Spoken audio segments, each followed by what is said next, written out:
Another bombshell report just dropped exposing Canada's complicity in Israel's genocide in Gaza. The new report from the Palestinian Youth Movement, Embargo Now, World Beyond War and CJPME found hundreds of shipments from Canadian military manufacturers to the US weapons factories that manufacture Israel's warplanes, bombs, and artillery shells. On top of that, it exposed how Canada has been serving as a, quote, vital transit corridor for hundreds of shipments of European-made explosive TNT en route to US bomb makers. Oh, and from August 2024 to August 2025, immediately after receiving hundreds of matching shipments from Canadian manufacturers, American Lockheed factories sent 34 shipments of military aircraft components to the Israeli Ministry of Defense, the Israeli Air Force Base, and Israeli weapons manufacturers. All of this happened despite promises from Canadian officials, like Melanie Joly, our former foreign affairs minister, who pledged that Canada would, quote, not have any form of arms or parts of arms be sent to Gaza, period. She also added at the time that, quote, how they're being sent and where they're being sent is irrelevant. Meanwhile, current Foreign Affairs Minister Anita Anand has said, quote,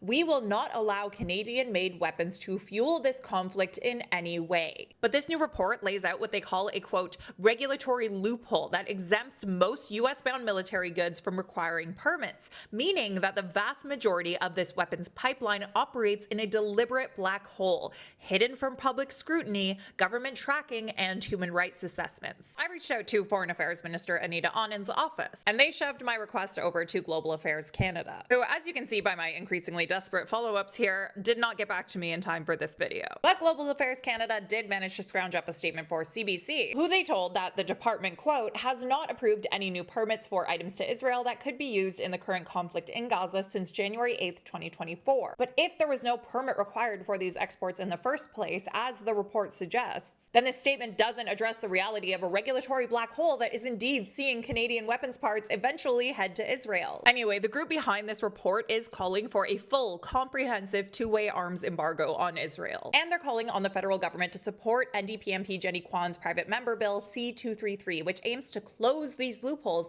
that are making us even more complicit in this genocide. That bill is up for second reading in the House of Commons tomorrow and will be voted on in February, so keep an eye on that. Meanwhile, the UN Security Council just backed Trump's ceasefire plan for Gaza, one that has seen critics raise several concerns about its impact on Palestinians' right to self-determination. And that comes as Israel continues to abuse civilians in Palestine. Just today, they shot and injured an Al Jazeera cameraman covering a protest in the occupied West Bank. And families in Gaza are still struggling to feed their children. And what's Canada doing all the while? Interrogating a former UN Special Rapporteur who investigated Israeli abuses against Palestinians at our border. What do you think of all this?